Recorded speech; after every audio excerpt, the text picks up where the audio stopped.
Hello everyone, it's Michelle from the Stamp Doctor. Hope everyone is doing well today. This video is done expressly at the request of Nancy. And Nancy, I'm sorry it's taken me a couple weeks to get to it since you requested it. This is showing the gift card pouch die set. Mine's out and going to be demonstrated, so it doesn't look like that when you get it.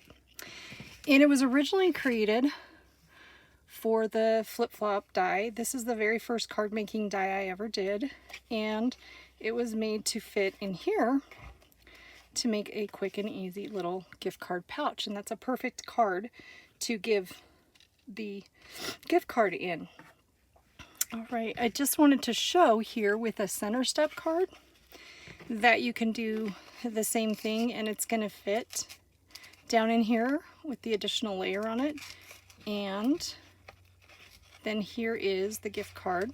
This has been in the heat, so it's a little squished. It's been in storage, but you can see that this fits right in a center step. And then I just grabbed some quick demo cards. This was where I just used to show stenciling at shows, but I just wanted to show that even in the side step, you could still fit the gift card pouch. And let me just familiarize you with the dies.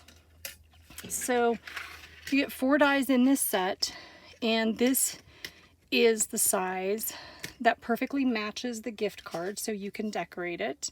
So here I have, this was just a sample with some paper. There's not actually a gift card on here, but just to show the different corners and how they worked. And then here is, so that was the flower corner, which is here. And there's a reason that I left this red paper in here. I'll explain it. This is the other corner, and that looks like this. This is graphic 45. It was perfect to place the die around and cut the to from that was on their paper that year. And then you can utilize as many of the little tabs as you want. And I actually taped these 2 down because I didn't want to use the double tabs, but you certainly can, or you could even skip that and just use the 2 small tabs. So it was made especially for gift cards. Maybe I can get another video on how you can use this for corners for other things, because they certainly can be used for other things. And then in the set, so you have the 2 corners, the piece that does match a gift card, and you could even make faux gift cards like you know, good for hugs, good for kisses, good for dishwashing, date night, you know, the honeydew kinds. And then this die, this just cuts the base that the corners are on. So this brown one here. And, you know, you'll notice that I do have some different corners. So I'll just show these. I figured it was a perfect opportunity to do this. So here we have the cupcake corners. And they're a left and a right because of the stems going different directions. So you do get 2 different ones. And you would put these on, this one here, cut them at the same time, okay? And this actually has a matching stamp set. And that is the cupcake corner stamp set. So you can use a stamp positioner and stamp the cupcakes right on the corners here. If you would like, and then you really take the cake. And then these little guys are just cherries and confetti and stuff that you can put in the background, and you're so sweet. So that set retails for $6. I believe this is marked at $10 online. And then here we have the holly and berry corners, and they are marked to date, but I believe that they're $5 actually on sale online. So what this is, you have a downward facing corner here, and this one's just out of plain brown craft paper, and then you have the upward facing, upward arching, which is here, and then I added some little rhinestones on it. These are samples from my booth from long ago and far away when I did the show circuit. All right, so those are just additional corners, and I have about 12 different sets of corners designed with dragonflies and butterflies and flowers. I just haven't made them yet. They're in the wish pile.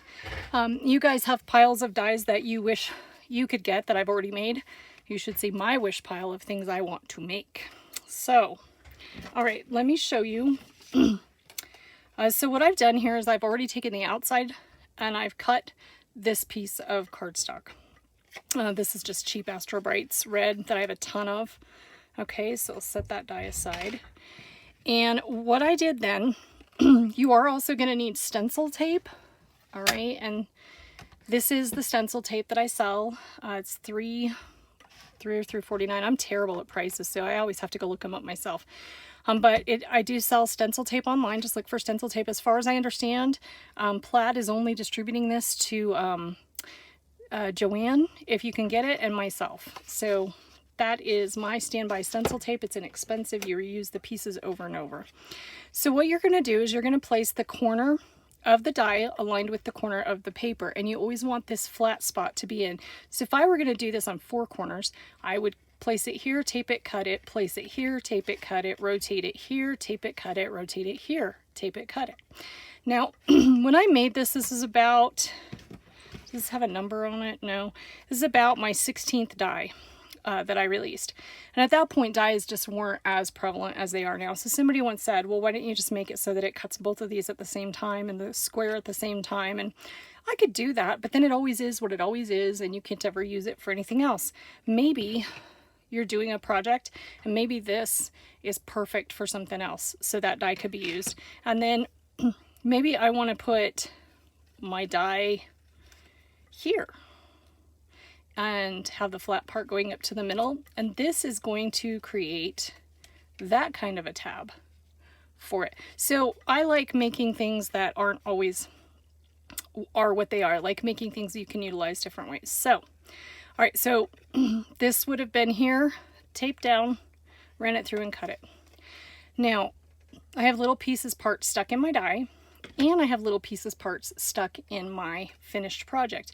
And I don't waste my time with wax paper, and I don't waste my time with any other dryer sheets, blah, blah, blah, blah, blah. I don't do any of that stuff. If you do and it works for you, that's great, but I'm too lazy and I barely have time to do the things I want to do, let alone where is another item. So what I have is a toothbrush. These are dollar store toothbrushes, and I'm just going to put my fingers under it, and that is going to brush away any of the little paper pieces. No pokey tool, no wire brush, no bristles, scratching metallic cardstock or foiled cardstock. It's very soft, it's very gentle. It is just a brush. There are some glitter techniques that I use, and doing those glitter techniques, you actually want to get rid of all the little paper fuzzies. So in that instance, I lay it down, hold it kind of, because that's my flappy part, and I would brush it like this. And it just cleans away what I call the paper hairs, because the dies don't cut, they pinch. If they cut, they would be cutting us when we do that. Now, I could take each one of these and poke it out with a little pokey hole, but all I have to do is pounce this with the toothbrush, and voila. I have cleaned out all my little parts, and I have not poked myself. I have not had to sit there and aim. It's just done. Now, what about all of these punch parts laying on my work surface that can get into other things?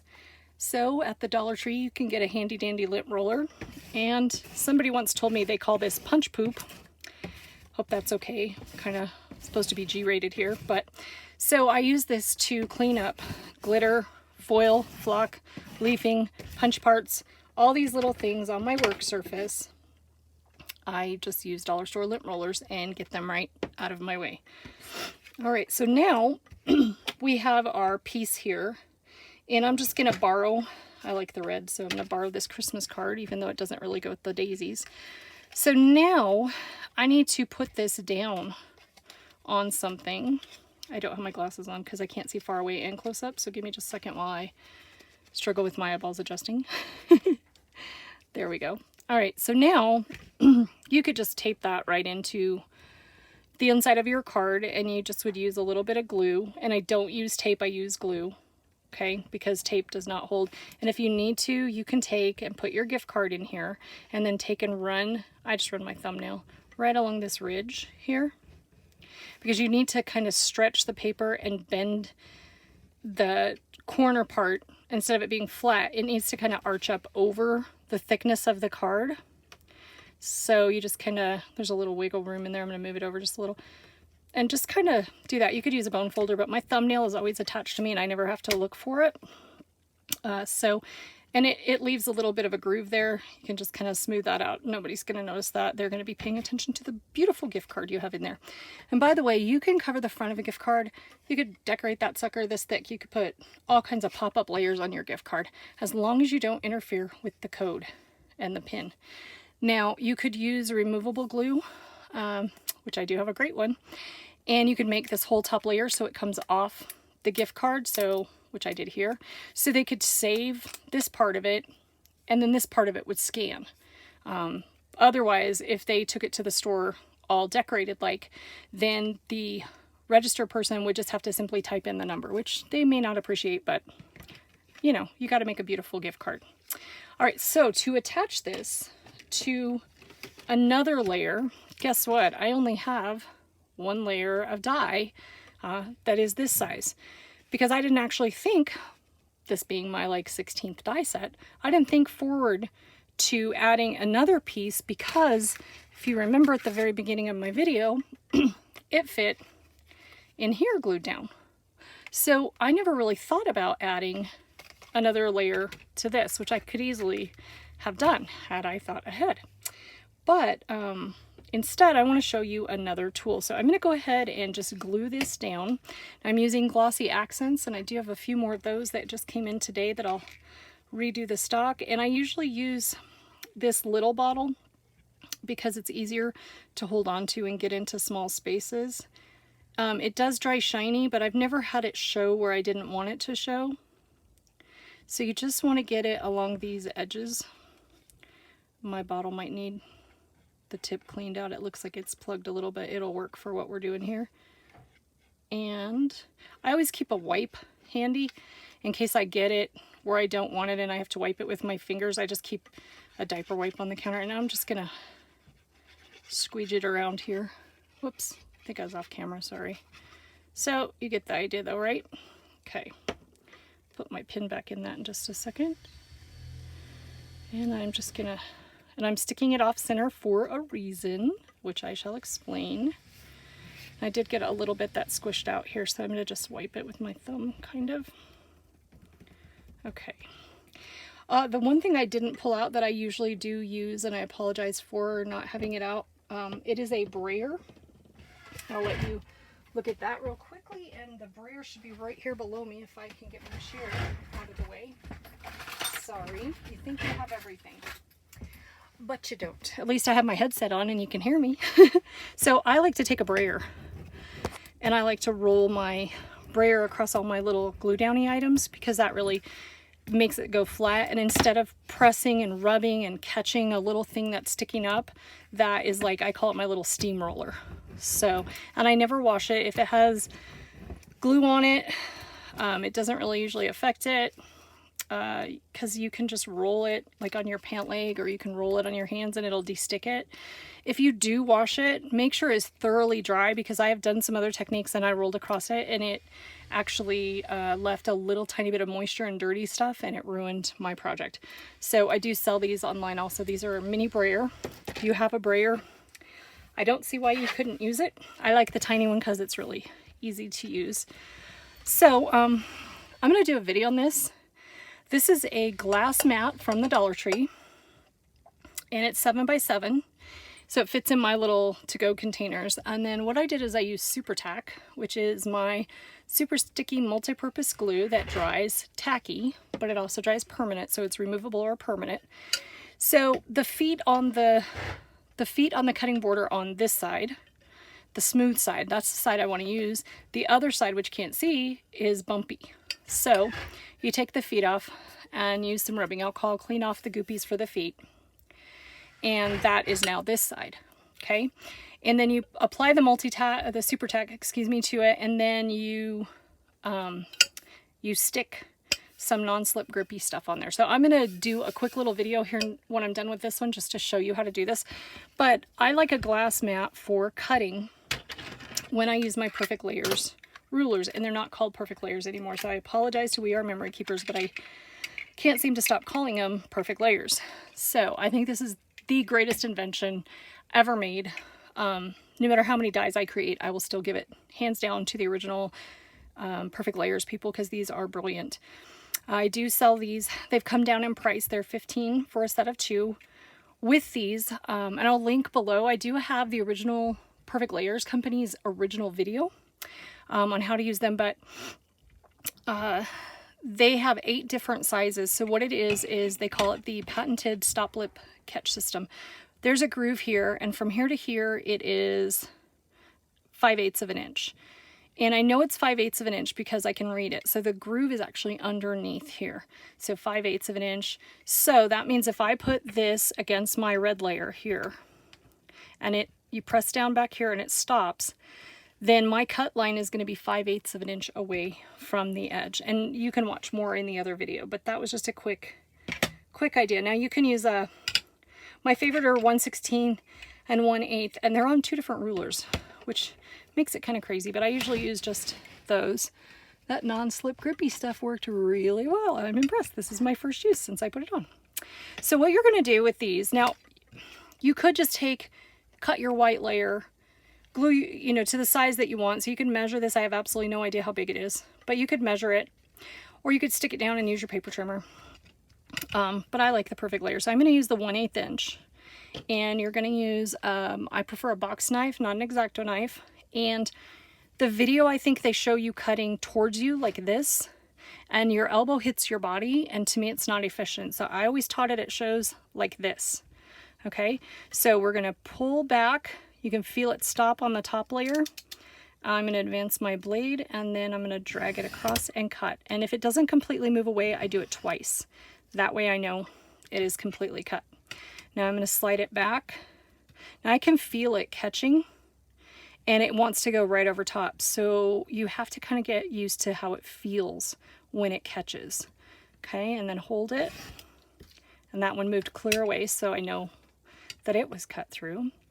And then here, and it helps, don't put your weight on the front of the ruler. Put your weight more to the back of the ruler here, and let it slide back and catch.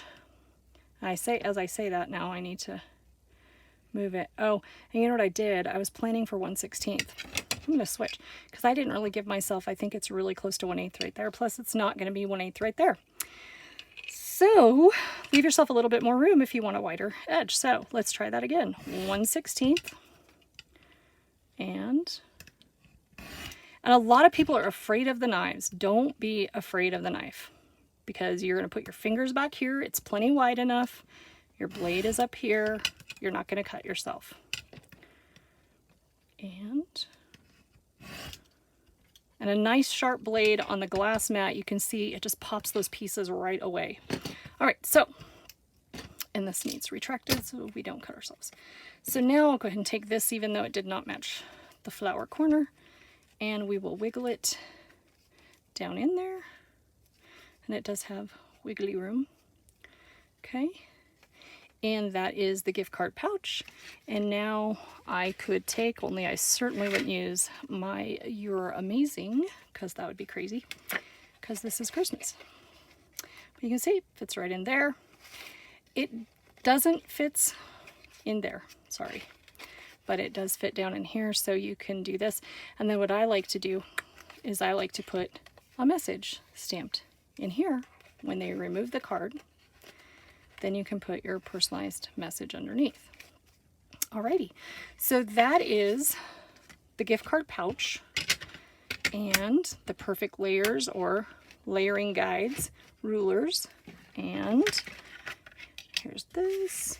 And then I showed you some of the cupcake corner stamps that go with the cupcake corners or just by themselves because they're adorable. And then we have the holly and berry corners, and then I guess that's about it. Don't forget your toothbrush, don't forget your lint roller, don't forget your brayer, and don't forget your stencil tape. Those are probably my most used items right there, those items, and these little guys. So I hope you enjoyed this video. Nancy, I hope that you understand how to use your dies that you purchased from me so long ago at the trade show. And you guys all have fun creating. Take care. Bye-bye.